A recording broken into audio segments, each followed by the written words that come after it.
Hi, everybody. Welcome to Cutting the Crap with Shap. I am Craig. Thank you so much for joining my podcast. I'm having a blast. It's so much fun, and I am super excited to be here with an old friend of mine, Woody Martin. So I've known Woody for 20 something years. I Yeah. was blessed to be able to coach his daughter, Katie, in cross country, and just an amazing family. He's an amazing man. He's going to have so many great tips to share. And I've known Woody for a long time. He's just a class guy, totally class, and has great values and morals and ethics. I think you're going to learn so much from him. As I always say, please consider subscribing to the YouTube channel. It's on Spotify.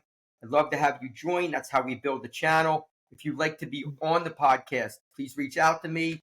I welcome anybody because it's all about shared voices. That's how we learn, grow, become better people, make the world a better place. With that said, Woody, how you doing, bud? I am fantastic, Shap. Thanks so much for having me on. Very excited to be here. Okay, Yeah. of course, it's going to be great. Why don't you just share a little bit about yourself, okay? Yeah, most certainly. I met Shap really more so when when he was coaching cross country. But we taught in the same district. He teaches at William Tennant. I taught for 29 years in Centennial School District, 27 of which at Willowdale Elementary, the first two at Davis Elementary in Southampton, and taught third and fourth grade. And, but I ended up relocating to North Carolina. It's where I live now. And Shap and I were joking around earlier. I had so many people come to me and say, "Oh, I guess you're retiring because you just can't take teaching anymore, all this. And it's gotten so bad." And I'm like, no, not really. Like, I loved my job. I got very excited about going to school every day. Every August would roll around and people would say, "I guess you're bummed out about school starting again." I'd say, "No, I can't wait. Like, I can't wait to meet my new students. I have all these great ideas, things I want to do this year. I'm so excited for the upcoming school year." But what broke me was winter. I just got to the point. I think it was after the age of 40. Like, when you're a kid, it's like winter, snow, yeah. You get so excited because you're thinking snow days, playing in the snow. But when you're an adult, it's not just playing in the snow. It's all the nonsense that comes with the shoveling, trying to get out. And even though like I would have a snow day, my wife still had to get to work, so I'd have to get up in the morning, get the driveway all shoveled out. And then finally, what broke me was a few Februarys ago. We had 3 February snowstorms, bam, bam, bam. And they weren't huge. It wasn't like blizzard like, but it was, 6 to 8 inches, 10 inch. It was enough. I had to shovel. And I'd be out there shoveling going, I hate this. I hate this. I hate this. And I would huddle up by my garage and I would take out my weather app and I would look to see what the weather was like down here on the island. And I'd be like, oh, it's 58. And of course, it's not snowing down here. It's, people down here are like, we got snow back in 93. And it's like, yeah, well, I'll roll the dice on that one. So after that, I basically said to my wife, Kathy, I said, yeah, next year is my last year. I said, we have to look to move sooner. And next thing I know, we were coming down here to North Carolina. We live in the town of Pine Knoll Shores. Drove down here, looked at a piece of property 2 weeks later. Next thing I was writing a deposit check. My wife said, are you sure? And I said, I just feel like if we don't do this now, we're going to regret it. And I ended up being right because it was right as the real estate market took off. And so we kind of put the deposit on our house before things got crazy, sold our house in Pennsylvania after things got crazy. So the timing was really perfect. So we were very, very fortunate to live out our dreams because this wasn't on a whim. Shap, you probably know, we talked about this probably for 15 years or more that we wanted to eventually move down here. It just kind of Yep. sped up the timeline. I was gonna teach 32 years and then really start looking. People go, why 29? I'm like, it's kind of a cool number. Like, how many people can say I taught 29 years? You know what I mean? So 29 years of teaching, and then moved down here, and now I'm in real estate.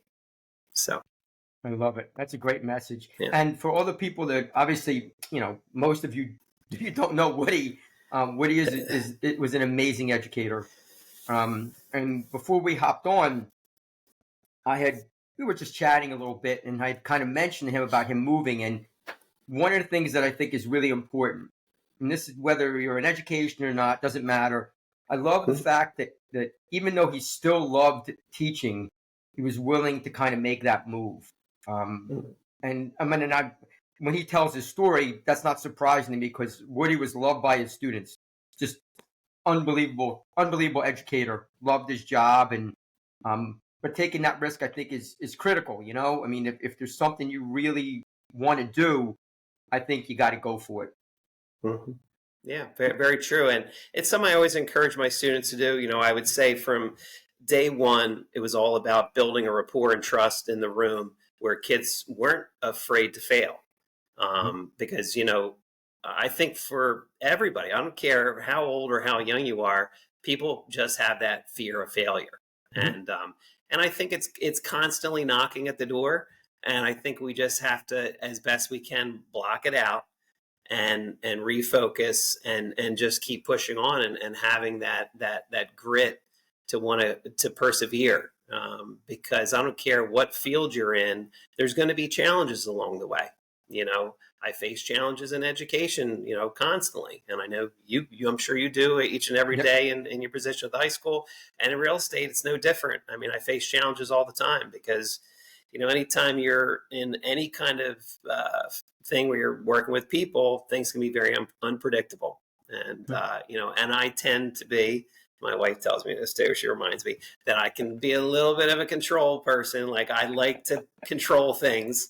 And like, even for this, like I had to have notes. Like I had, it's a teacher, man. I'm like, I got to write stuff down. Like I have to have, I can't just come on here and just totally wing it. I can wing it a little bit, but I got to at least have a few thoughts about what I want to say. So, but that can be scary.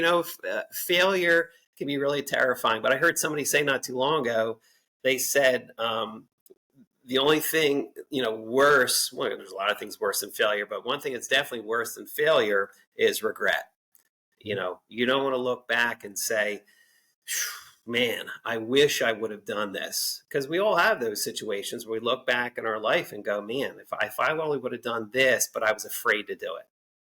A lot of times that's what it came down to. We were afraid to try something, and then we regret that we didn't give it a shot. Yeah, So, I think that's very tough though, because like I've had a lot of other people on. Well, not a lot, but I've had some mhm. people on, Yeah, yeah. and grit has been kind of like a recurring theme, you know. Hmm. And I know it's part of what we're talking about too. And I've always kind of pushed back with people that I've talked to about. I think the term grit and how it's applied is so determined by somebody's outlook. Like Hmm. it is much easier to have grit if you are somebody who is a glass half full person. I Hmm. think it is Yeah. very hard to have grit or to show grit if you are somebody who sees everything through a lens of this is not going to work. Now, personally, I'll just tell you Hmm. right now, I'm not a big fan of the term failure. Um, Hmm. and I don't want to delve too deep, but I've done a lot of stuff with this with students and adults, and I always say, so I'll just throw it out there. Let's just say that we're doing the podcast and it doesn't work out as planned, right? Hmm. That doesn't mean we failed. Hmm. It just means it didn't work out as planned. Right. So a lot of times people look at that failure piece like, well, this failed. What do you Hmm. mean? It didn't fail. It just Hmm. didn't work. That's not Hmm. failure. That's Hmm. just, if it didn't work, we would do it again. Yeah. And, hopefully it'd be better. But I think what Hmm. happens is both you and I have a very positive outlook on life. Hmm. So when we talk about grit, it's easy to have a catchphrase, just get over it. And Hmm. that's so hard for some people, Yeah. especially if you've struggled. Hmm. Like if you've had struggles and then somebody says, you know what, tough up, you could do it. That's difficult. Hmm. So what would you say to somebody who is, you know, maybe not quite as optimistic as you are, who is looking to maybe make a change or something like that? What would you say to them? Mm. I would say definitely look for support systems. Hmm. As a matter of fact, I had somebody who reached out not too long ago, and they said they were kind of looking for someone to be a mentor. They had a really tough uh, childhood growing up, raised in a single mom situation. His brothers both died really young, so he was really looking to have like a male role model. And so I've been kind of touching base with him every couple of weeks. We'll grab a cup of coffee. I'll call or text him every week. Hey, how are we doing this week? How's your week going? And one of the things I've really encouraged him to do is keep getting plugged in different areas so that he has a bigger support system. Because we are not designed to stand on an island. I know some people go, "Oh, if I had my way, I'd be a hermit and live on an island somewhere away from everybody." But in reality, most of us are not like that. Most of us, we need the support of other people. And, I was reading something not too long ago that talked about this, about the importance of surrounding yourself with people with, that kind of positive energy, people that are going to breathe positivity into your life, because it's so easy. I was laughing about, on the one episode of the podcast, I were talking as an early teacher and hearing people griping in the faculty room. Because I've kind of been there before, where I'm like, you know what? And I just would remove myself. Like, I can't be here because this is sucking the life force out of me right now. and I need to find some positivity, because that can be really draining. And so I always tell people, if they are struggling with that, because let's face it, not everybody is going to be a naturally positive person.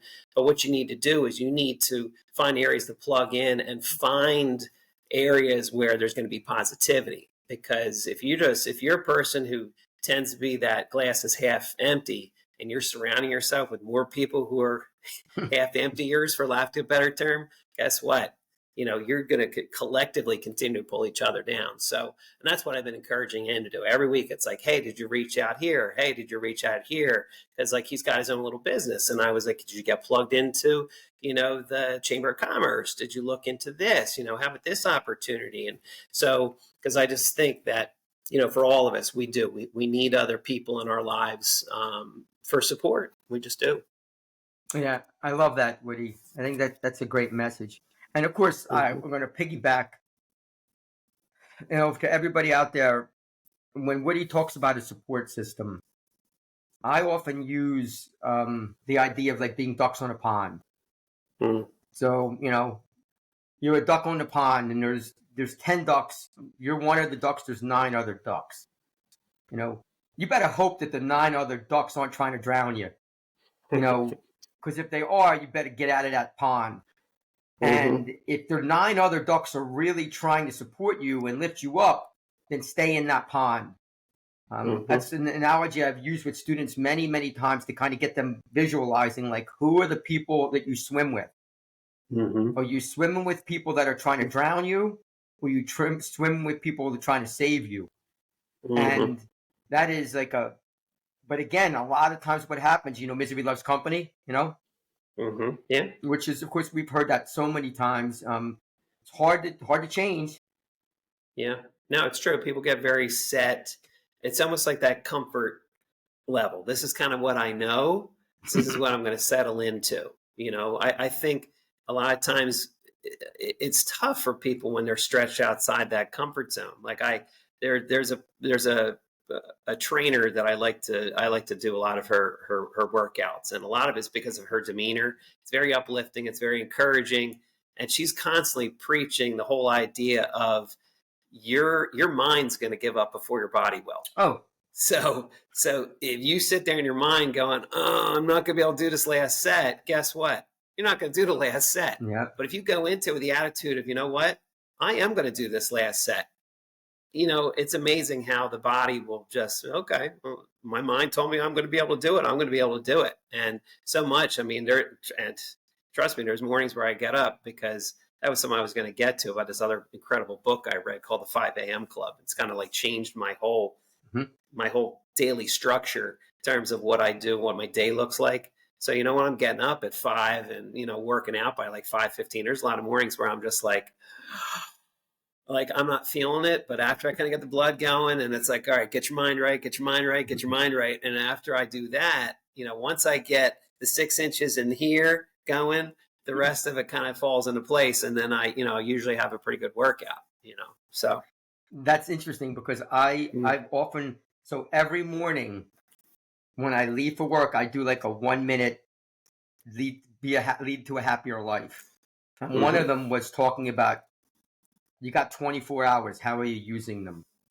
Mm-hmm. And for everybody here, this is a really good way to think about what Woody's talking about. So, and obviously, I'm going to generalize because we're all different. But let's say you're getting 8 hours of sleep, which you should be getting, and you're working 8 hours. Okay, that leaves 8 hours. You have eight Mm-hmm. hours. What are you doing in the 8 hours? And that's something where I am a huge believer in getting up early if you can. Mm-hmm. I mean, obviously, if you're working a certain shift where you're Yeah. not getting to bed till 12 o'clock at night, you shouldn't get up at 4 in the morning. You got to get sleep. Right. Right. But Right. for most people, um, I am a big fan of living the day. So I always say Mm-hmm. that. I say that to students all the time: live the day, and they're like, "Shap, what the heck do you mean live the day?" And I'll say to them, when the day's over, you can't get it back. Like Mm-hmm. it's gone, and it is Mm-hmm. up to you to decide how you want to live your day. Mm-hmm. Sometimes there's going to be outside forces that live it for you, Right. which you can't control. But for the most part, you can control, what you eat.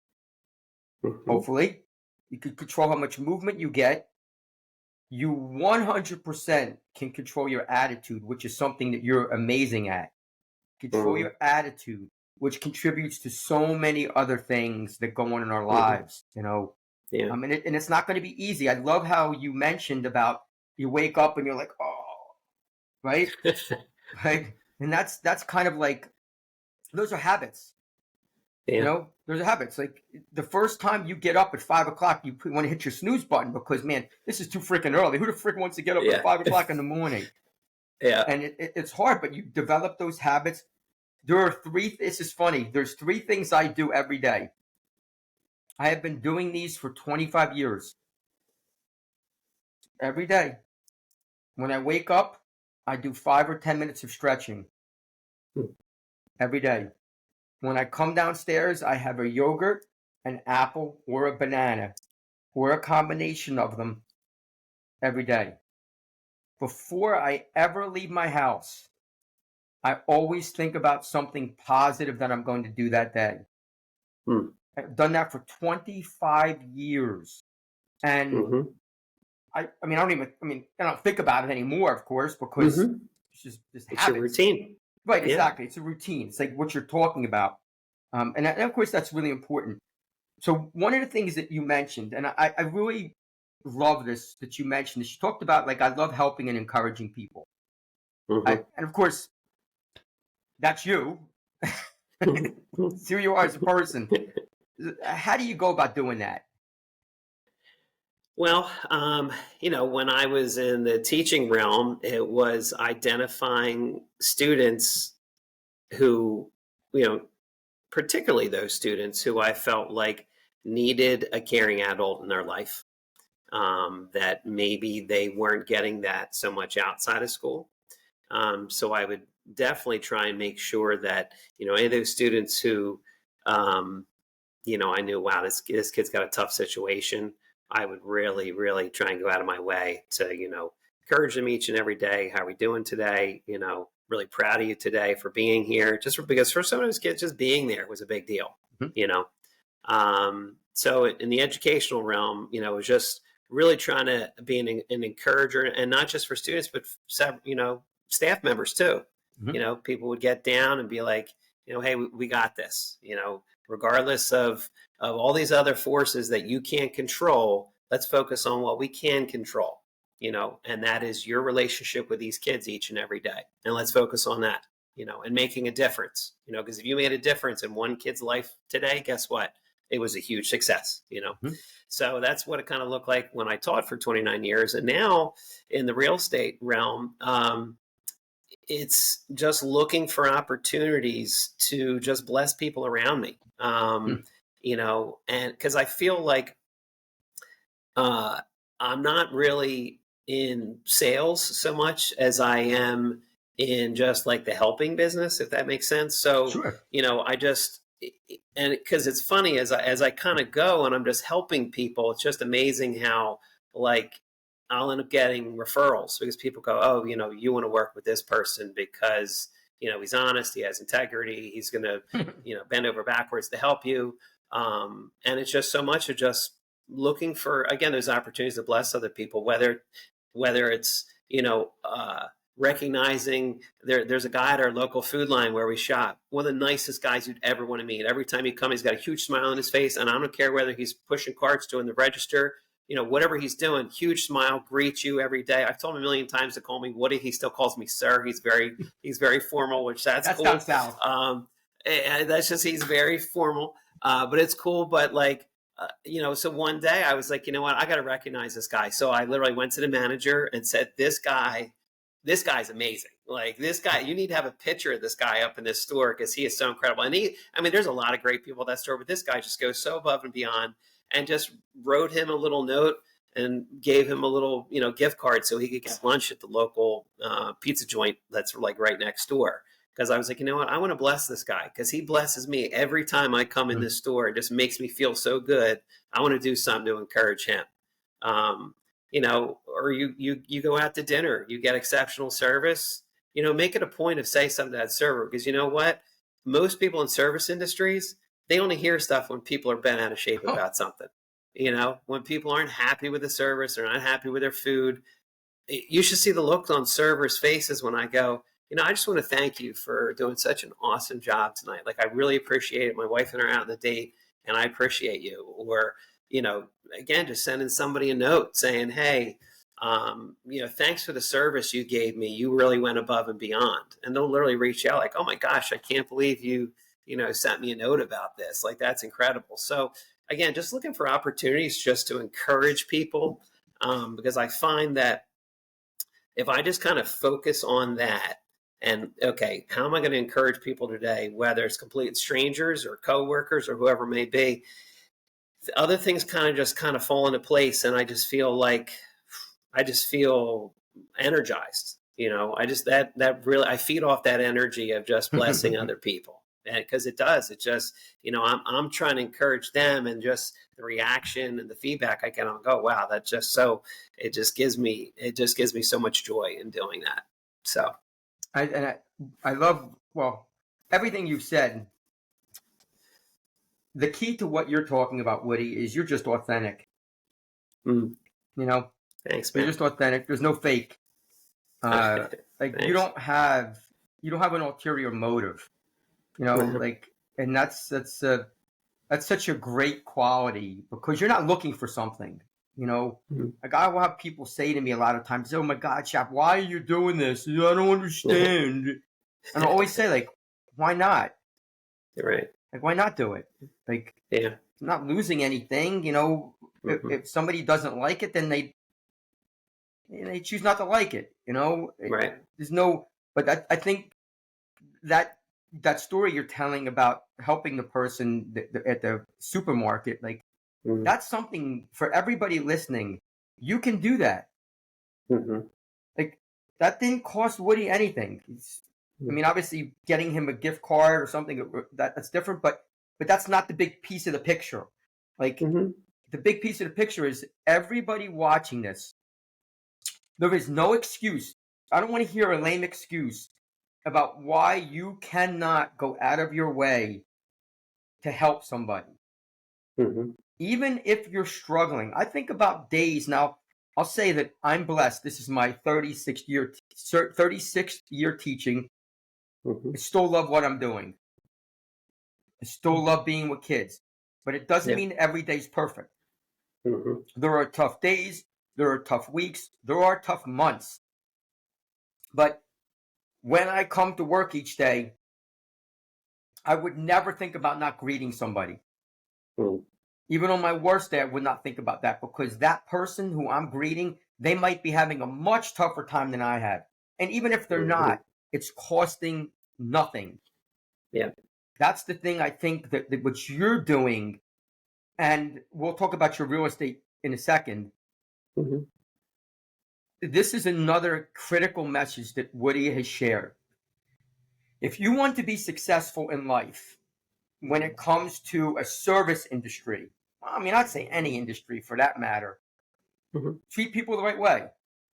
Mm-hmm. Don't look for something. Mm-hmm. Don't try to look for something in return. Like Woody Mm-hmm. was talking about getting referrals. Well, that's a service business. Like somebody who's dealing with Woody loves him. He's authentic, compassionate, wants to do well for them. Not about money. It's about just Mm-hmm. doing the right thing. Of course, they're going Mm-hmm. to recommend him to somebody else because they Mm-hmm. feel like they're being treated the right way. Mm-hmm. So, for anybody listening, that message that Woody and I are sharing is critical. Mm-hmm. It's critical. Yeah. Do the right thing. So this kind of I want to jump into. I was kind of looking at you were talking about, and I love that you said this. You were talking about taking that challenge of going into something that you had no idea about. You really didn't know anybody, and how initially it was very discouraging. Mm. Yeah, because I said this to my wife not too long ago. I said, when I taught, I just knew that I was called to teach. Like I felt like that was something that I could just, lack of a better term, do with my eyes closed. Like Yep. I just was so confident in going into that classroom every day that, I knew it was about building rapport with my kids. I had great rapport with my kids. And I just kind of just knew, like, not that, you don't have difficult days, like you said. And my first year was not easy. It was tough because you're a new teacher and everything. Yep. But once I got a few years under my belt, I just felt so confident. Like I just knew what I was doing. And then you come into a totally different industry. And it's funny, about that when we were moving down here, I have people going to me, so what are you going to do when you move? I'm like, I don't know. Figure something out, I guess, And they're like, oh, you're not going to tell you retire? I'm like, no, like I got bills to pay and I'm not collecting my pension for a few more years. And, I can't pay the electric bill on good looks. I mean, so I got to make money somehow. I won't So, comment on that. yeah, right. So I ended up getting my real estate license because I was always fascinated by it. I would always follow the real estate market and whatnot, and got into it. But it's hard enough when you totally change careers, but then when you're in a totally new place, and I get there, and like people on my team are like, "Oh, well, work your sphere," and I'm like, "Do you realize that 90% of the people I know here are sitting in this room right now? Like, I don't know anybody." And so that was tough. It was not easy, but I am one to put myself out there. So after we were here, I started getting involved in things and started to kind of grow that sphere a little bit. But it's tough, and there's parts of it that I can relate to education. I'm constantly educating buyers and sellers in the process and whatnot, so I'm still using a lot of those same skills I use teaching, but it's so different. And I'll be honest with you, when I decided I wanted to do this, it was a little scary for Kathy too, because, when you kind of go from a job where you get paid every 2 weeks, you know Mm-hmm. exactly where to get paid, to I have no idea how much money I'm going to make. We could do okay this month and then maybe go 4 months without making anything. That can be pretty scary. And, so it hasn't been without bumps along the way where it was like, okay, like, am I doing the right thing? Should I have done this? Maybe I should do something else. Maybe I should have kept teaching. I don't know. But, and that's where, again, having that support, like I said, no man's an island. And Kathy's been great. I mean, she's been so encouraging this whole way, going, no, you're doing the right thing. I see how you are with your clients. I see how much you care. I believe in you. You can do this. And which, ironically enough, when I first started teaching, she was the same way. Because my first year, I was like, "Oh dear God, did I do the right thing?" And she was like, "Yes, you're going to be fine." She was like my biggest cheerleader. So she's been terrific, which was extremely helpful, and continues to be extremely helpful. And now I'm seeing some of the fruits of all that. I mean, it's taken. You figure I'm going on, almost 2 years of doing this now, and I'm seeing fruit now from a lot of seed that I threw down 18 months ago. It's starting to come around, but a lot of it, was being patient and just kind of trusting, the process of, again, just loving on people, looking out for people's best interest, not being salesy. I listen to this one podcast and it's so funny. They always say, don't have sales breath. And that is so true because, when I think of that, you think of the classic, stereotypical car salesman and you're on the car lot, you got accosted, and they're like, you got to buy some today. If you don't buy it today, that deal's gone, and most people get turned off by that. They just do, so I just try and be, as you said, I try and be authentic with people. I try and just let them know that I'm looking out for their best interest, not mine, what's best for them. And if that means sometimes saying, hey, I know you really like this place, but I don't think it's the right fit. I think this is one you got to move on from. I have to be honest with them, because again, my job is to look out for them. And it's being about others centered, not me centered, but others centered and looking out for the best interest of others. So. Yeah, I love that. And I know you mentioned that you were like 12 to 14 months in, you were kind of discouraged. Besides Kathy, like how did you keep going, man? Like why didn't you just walk away? Well, again, I had a lot of people encouraging me. I mean, my teammates, my team leaders were like, you're really good at this. Like, don't get discouraged. Trust me. Like, it was kind of funny. Like, even my one team leader is like, you did more sales in your first eight months than I did in my first year and a half. Like, you're doing fine. Like, this is the kind of business that takes time and you're just going to have to be patient, and generally, I'll be honest with you, I am a pretty patient person. I worked with 8 and 9-year-olds for 29 years. So, but there's certain areas of my life that I'm not always patient.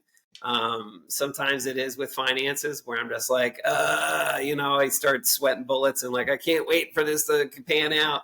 And the other place is definitely on the golf course. I tell people all the time, like, I can't stand slow play. Like, that drives me out of my mind. I'm like, people will go, I don't know if you want to play with me because I really suck. I'm like, I don't care. Suck fast. Like, as long as you suck and we play in 4 hours or less, I'm cool with that. Like, just keep the round moving, please. But those are 2 areas of my life that I'm not very patient. Golf, and when it comes to finances, sometimes I get a little. Well, the finance. I mean, we could talk about the financial piece that blew in the friggin' face, man. I still remember. How long did you have your Honda? Was it a Civic or what was my Civic? Yeah, my Civic. Gosh, I had that forever. That was our first car after we got married. So that was a '93 Civic that I kept all the way up until Madeline was learning to drive. So gosh, let's see, that would have been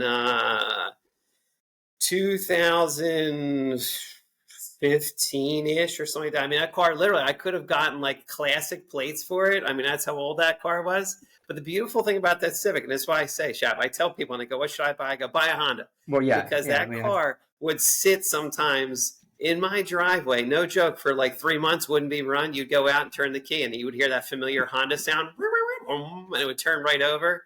It was beautiful. It was going to be Madeline's car. She could have had a free car, but it made her too nervous taking her driver's test in a stick shift. So when she said no, I just donated the car. So it was the end of an era. Oh, so replace the Civic with an Accord. So hey, I have. So hopefully, everybody, hope you don't get bored here. Hang in there. Stick with us here. Sorry, we digress. I had a 1993. Yeah, I had a 1993 Honda Accord, and I had it. My kids were born. I had it, and I had about 250,000 miles, and the odometer broke. So it's a quick story. My wife, we had 2 kids, and my wife's like, "Come on, Craig, you got to get in a car." I'm like, "Why? Car's perfectly fine." She goes, "I don't want our kids sitting in that car. The sunroof leaks and the floor's gone." So you had like the Fred Flintstone mobile? You were like literally.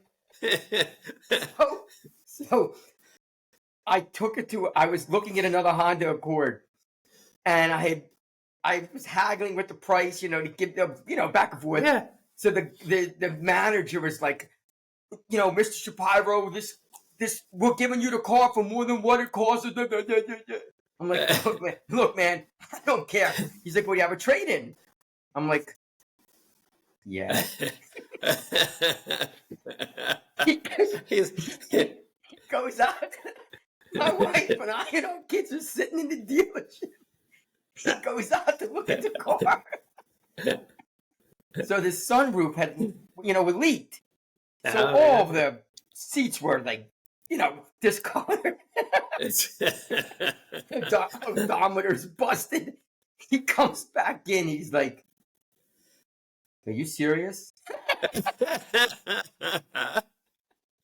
So, I mean, he gave me like, I think he gave me like $1,000 or something like that for the deal. But it was just, freaking funny, man. That talks about the financial piece, but yeah. Everybody, sorry about that. It was just kind of like a memory had. Yeah, and I'm sure from the real estate perspective, you're doing fabulous. I mean, I'm not talking about financially, just kind of like, I know what kind of person you are. I mean, I know who you are, what kind of person you are. You're going to treat people the right. Matter of fact, I often think about, like, when I retire, I might go into it myself. Because I think it's just it's a great people business. Mm-hmm. It's a great way to help people. So it's a win-win. One of the other things you mentioned, and this really kind of caught my attention. I'm actually reading it here. You talked about we should strive to make the world a better place. So here's the post-it note. What's that look like, and how do you do it? I just think, you said something earlier about, treating people the right way. I think we have to make a conscious effort each and every day to treat people the right way. And especially those who don't look like us, those who may not think like us. Because I would say, it's really easy to be super kind and nice to the people that look like us, think like us, all those kind of things, have the same interests. The challenge is when you come across somebody, you're like, wow, that dude is really abrasive. And, still being able to be nice to them. You know what I mean? Because it's like, man, you think I'd rather like poke my eye with a sharp stick than like deal with this person. But, guess what? I'm gonna still be kind to this person because a lot of times people are jaded and angry and things because of a lot of things that have happened, and you don't really know what people are going through. You really don't. A lot of times you come across people like, wow, that person was not the nicest person in the world. But I was trying to take a step back and go, you know what? Maybe their car broke down today. Maybe they had a big fight with their spouse or their kid, or maybe they lost somebody. That's something else that I've been really involved with for, 20 some years now is doing a program called Grief Share through my former church and the church we're involved now, and just helping people who have experienced loss. Just because, it's something I really have a heart for. And I was just trying to keep that in mind, that you really don't know what people are going through any given day. So, just treating people the right way and just looking for those opportunities to make little small differences. Because a lot of times people think, well, I'm just one person. I can't, I'm not going to be like Greta Thunberg and going out there and talk, save the world and from, environmental issues. But stop thinking that way. Stop thinking that it's got to be something grandiose that's on the news. To be honest with you, it's more important for everyday people to do these little tiny things to make a difference, because it truly is a ripple effect. You go out of your way to be kind to someone, and hopefully you're going to turn their day around to the point where they're going to be, you know what, I'm going to pass on to this next person and that next person, that next person, and that next person. So that little act of kindness you may have done for that one person could have a ripple and end up affecting 5, 10, maybe 15 people throughout that day. And you may never see the result. And that's the other thing. People have to be okay with not seeing the results of that. Because sometimes people are like, well, I need to see, I need to get that in return. Like, again, like you said before, not expecting something in return. Just do something nice for the sake of doing something nice, not because that ulterior motive, you're waiting to get something back. Just do it for the sake of doing it, you know? And trust me, you do that enough times over the course of your lifetime, it's going to come back to you in spades. It will. You just have to be okay with just being like, okay, I held that door for that person. They completely ignored me. Okay, well, say la vie. I still feel pretty good about holding the door for that person, and that's okay. Hopefully, maybe on the way out, they'll hold the door for, somebody else coming out behind them.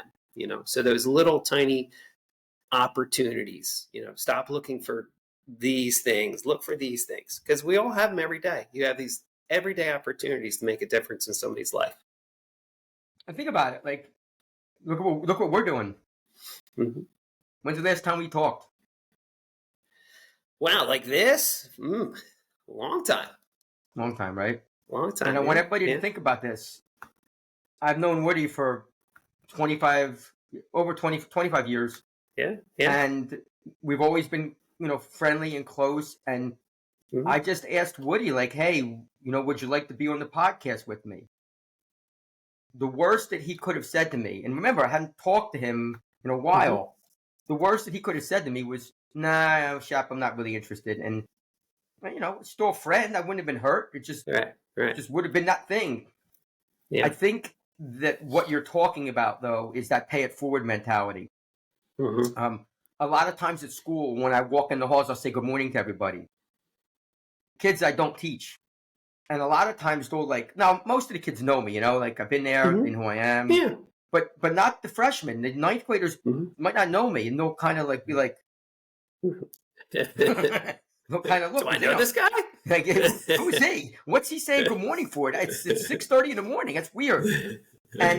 But it's interesting. If I'll do that to the same kids that I see, and after literally 3 or 4 times, good morning, Shap, because it's just building those habits. And I love how you mentioned, Woody, about not looking for something in return. And I will mention just a very, very quick story. Years ago, my family and I were down in OBX, and we were getting ready to leave. It was our last day. We were on a dock taking some pictures, and a guy who was with his wife, he didn't know us, and he saw our pictures. And he comes up, he's like, wow, that's some great pictures you got there. And, I'm a talker. So I just said, thank you so much. And we started talking.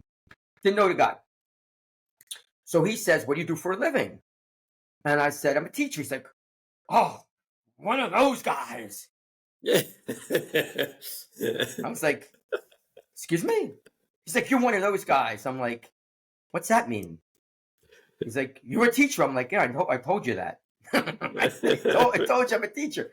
So he and I looked at things from a lens of total opposites. We had a 45-minute conversation that differed on everything. At the end of the conversation, I'll never forget, our wives were trying to pull us apart in a positive way, because we're talkers. And he says to me, you know what, Craig? He's like, man, you're a good dude. He's like, I really enjoyed talking to you. I apologize. And I'm like, Ron, thank you, man. You don't have to apologize, man. We had a great conversation. And it kind of goes back to, you got to give people a chance. If you're so quick to jump down their throat or look for something in return, that's not good. It's not good, because first of all, people are going to see it. They're going to see that you're looking for something. And listen, no matter what, we all want to feel validation. If somebody tells me they don't want to feel validated, they're lying. Right. Yeah. Because that's a human emotion. So we all want to feel validated for the things that we do. There's nothing wrong with wanting to feel validated. But there is something wrong for looking for something. And what I mean by that is exactly what Woody was talking about, of just being kind. His story about helping the person in the supermarket. If the guy did something nice to him, that's great. Great. Win-win. But he's not looking for that. We don't want to look for things. I think that's a really, really a tough message. As we get close to wrapping up, there's a couple more things I wanted to talk about real quick. So you talked about things that you're proud of. Mhm. What are they and why? I would say number one is being a dad. My girls give me a lot of pride, and probably the thing that gives me the most pride about them is their love for each other, the way they love each other, the way they look out for each other. That really blesses me. Kathy and I both, we say it all the time. Like, there's nothing that blesses us more than to see how much our girls love each other. That is just amazing. So being a dad and being a husband, I mean, Kathy and I been married now, gosh, 30, we're going on 31 years. It'll be 31 years in August. Nice. So that's, very special to me. And she's been an amazing life partner. Just again, like I said, such a source of encouragement for me, especially when I've had moments where I've been filled with doubt. Because, like I said, you said it from the get go, we're both positive people, but it doesn't mean we don't have doubts. I mean, we're human Hmm. beings. And I've had times, especially again with this career change, where I'd be like, am I doing the right thing? Maybe I should have done something else. Maybe I should. And she's been there every step of the way to encourage me and be like, no, babe, it's gonna be okay. It's gonna be okay. And I'm like, okay, and that's terrific. So I would say those are the two things that I'm most proud of in my life, to be honest with you, being a dad and being a husband.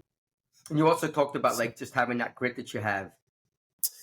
yeah, I mean, I've always been, and I think part of it is being slightly competitive. I've always been involved in sports. Played hockey for a long time. Did have a very short-lived baseball career, but was kind of bored because I was so used to playing hockey. It's a lot faster, obviously. And just, that competitive nature of not wanting to lose. I think you'll hear athletes say this a lot. They hate losing more than they love winning. Oh yeah. And that's always been, even now, like, I can be really hard on myself when I play golf. Like, I played with one guy and he's like, what do we're amateurs, like, we're not. And I'm like, yeah, but I don't like mental mistakes. Like, physical mistakes are one thing, but when I make a mental mistake on the golf course, that really bothers me, because I'm like, man, like, I pride myself in just playing smart. Because when I played hockey, I wasn't the most gifted player, I wasn't the fastest player, I wasn't this, but I played smart. Like, I would see the ice, and it's what made me a better player, because I would think a lot. And I'm the same way when I play golf. I'm thinking about shots and what's the smart play, and not making the hero shot, but making the smart play. And it's made me a better golfer. So when I play and I don't play smart and I make a dumb decision, that bothers me. But I think that competitive nature, to be honest with you, has kind of given me that grit, because I don't want to lose. It's like, I'm going to do this. Hmm. And like I said, I take it into workouts. When I work out in the morning, it's like, no, I will not be beaten by this workout. As much as, like, that voice is going, oh, you've made it through most of the workout, you can quit now. I'm like, no, shut up. I have not. I will not quit until I'm through the workout. You know what I mean? So, and it comes from that competitive nature, I think. Yeah, and I, So, I just had that. I had a powerlifting competition a couple weeks ago. I'm actually going to do a video on it, and it was like the angel and the devil. You know. yeah. Oh, and I was like, I did a video. If anybody here hasn't watched effing stupid, uh, you should watch it. It's funny, but it's true. It talks about my journey trying to lose weight for my competition, and it was Mm, just that competitiveness, like just like I'm going to do it. I'm going to do it, mhm. and I think that's that grit piece.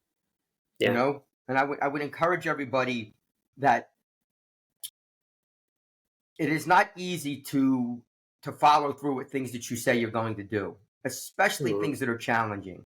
It mhm, is not easy. If somebody tells you it is, they're lying.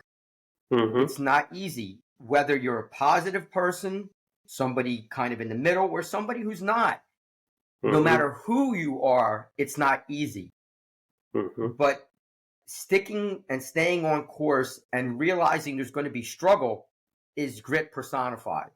mhm. That's what it is. Because if Yeah. you think that there's going to be a clear path, there's not. It doesn't work like that. Mhm, There's always going to mhm. be hurdles in the way. And I Yeah. love, I mean, I know, obviously, I know your kids. Mhm, You have great kids. I know your wife, great mhm. woman. You have a great family. But that's also partly because you're a good man. Thank you. But it's true. It's true. I mean, they all go together. You know, there's the tendency to, if you treat people the right way and you're a good person, you surround yourself with other good people. If you act like an ass, then expected to be treated like one. Yeah. And that's just Very kind of true. like, I mean, it's just common sense. You got a closing message here, my friend? Yeah, I'm gonna say a couple real quick things. One, I was gonna Sure, say go I on. didn't mention this earlier, but one of the things I do when I get up in the morning before I even get to my workout is I take time for gratitudes too, which is really important. Writing down things I'm grateful for, and I encourage people to do that too. If you're having a bad moment in your day, stop a second and try and think of at least 3 things you're grateful for, because it really can change your mindset. It really does. And so it's a great way to start the day. And then I also write down affirmations too, like things that I'm trying to work on at that particular time. So sometimes it's, in terms of physical fitness, sometimes it's work related, sometimes it's just in my personal life, whatever, it's something that I really want to focus on over the next couple of weeks, write down affirmations. So I think that is important for people to do. Think about what you're grateful for. What are the things you want to achieve, and write them down, because it makes a big difference. There's a lot of research that shows that it really impresses upon your brain. It does, like, without even thinking about it. I know people think that's kind of hokey, but it really does work.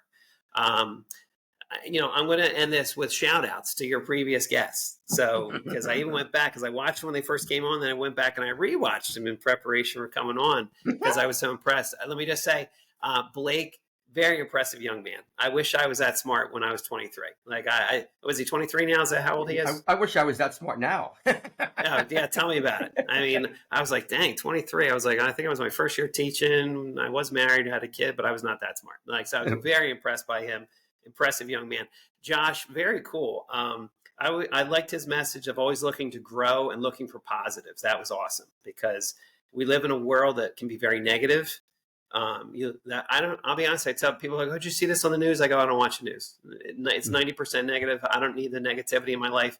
I'll just catch a quick blip online, just see what's going on in the world, make sure there's not a tornado coming to tear down my house. That's all I need to know. I don't need all the other negativity in my life. So I stay away from that. So I loved his positive message. Barbara was inspirational for me, especially when she talked about rebuilding her life after bankruptcy and all that stuff. I was like, that is unbelievable. Like, that's always impressive to me, when people can just hit rock bottom in financial, in the financial sense, and be able to rebuild the way she did. So inspirational. I have to find her podcast. Like, I was like, wow, this woman's on another podcast. I need to hear her more. Like, I was really impressed by her. Joe, and it's funny because I think Joe may have just come to the district as I was heading out, so I didn't really know him that well. But I like that whole message that both of you had about working with one another. Here, technically, he's like your supervisor. He agrees to come on your podcast and have an honest conversation. Kudos to him for being able to do that, because not all principals would do that. Yeah. So for him to give an hour of his time to come on and have an honest conversation with you was terrific. And Brian, we had actually met briefly at a couple district things before. And ironically enough, I actually knew his mom many, many, many years ago. But I kind of like the fact that he had that message of pursuing your passion, the fact that he switched gears when in education. I could relate to that. I kind of did that. I changed my major when I was in college, because I was going to go into teaching, changed my mind. And then the whole time I was like, I hate this. I need to go back in education. I switched my major right before my senior year, and had to scramble to get enough credits to graduate. And I'm so glad I did, because obviously it set me on a life path that was perfect for me. And also, I liked his message too about listening to others. The fact that he coached so long that he finally learned that, hey, sometimes my team's going to have some good input that I have to listen to. And that's important, because I think sometimes when we're in a leadership position, we can be in a spot where we're like, I know all the answers, and these are, especially when you're dealing with kids, like, what do they know? I have all the wisdom, but sometimes we have to open up our ears and our minds to go, well, let me hear what they have to say. Because they're the ones in the trenches doing it all the time. And the leaders I've respected the most that I've worked under are the ones who are willing to listen, and the ones who will honestly say, you know what, Woody, love that idea. I'll be honest with you, I'm not sure if we can do that or not, but we will definitely give it a shot. But at least they listened rather than just kind of poo-poo it and brush it aside, because people have to be heard. They have to be heard, because if you were saying about the validation, I think that's a huge part of being, getting validation. If people are at least heard, they have to feel like people are hearing them, and they're not just this voice crying in the wilderness and nobody really cares. You know what I mean? They have to feel like they're being heard. So, but thanks for having me on. This has been amazing. Keep bringing that positivity. We need more positive messages in the world. Did you know that 90%, this series, they did a study on this, 90% of the news is negative, and the reason why is because that's what brains react to. Our brains, they say, it kind of goes back to our primitive brain of the fight and flight. People respond to negative. So it's like, ooh, it's like moths to a flame, like, oh, what are they going to tell me today? And then they get so excited about the negative news. And I just, like I said, I'm trying to keep in a positive space. So I kind of keep all that at arm's length. I try and keep, anytime I hear people getting into the, doom and gloom and woe is me kind of stuff, I try and keep that at arm's length and just stay in the positive spots, just because, it's too easy to get sucked down. It's like you're grabbing onto a flotation device and people are trying to pull you under. You gotta swim away from that as fast as you can. That's the ducks in the pond. That's exactly right. Exactly right. Now, did you see Savannah's podcast yet? I did not. Oh, I did not. Oh my God! Watch Savannah Demons. Okay. Oh, I think I saw a blip about that, but I do have to see it. Yeah. Oh, it's unbelievable. All right. It's unbelievable. It's so good. It's so. I did see your little tag about it. Yeah. And then I went back to look for it. For some reason, it wasn't popping up again. Like I said, I wanted to rewatch the one on Joe, and I couldn't get that to pop. So I'll have to go back and look at it. Because I did see the tagline. I was like, oh, that looks really cool. I'll have to check that out. Because I love those kind of messages, positive messages, and especially when people, overcome things, and it's inspirational to me. That's her story. She's awesome. A teenager. She's a high school senior. She's graduating. Great message. That's cool. Awesome. So everybody, first of all, if you did not like listening to Woody, you need to get a pulse. Like you need to get a pulse.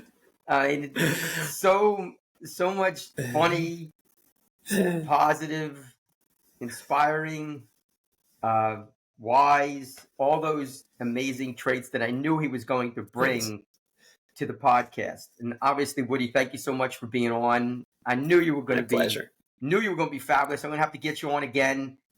You did an unbelievable job. For those of you watching, a few final closing messages. Obviously, please subscribe to the YouTube channel and hop on Spotify. That's how the channel grows. If I didn't promote it, that'd be just silly on my part, because that's just how it grows. Secondly, if you want to be on the podcast, I'd love to have you on.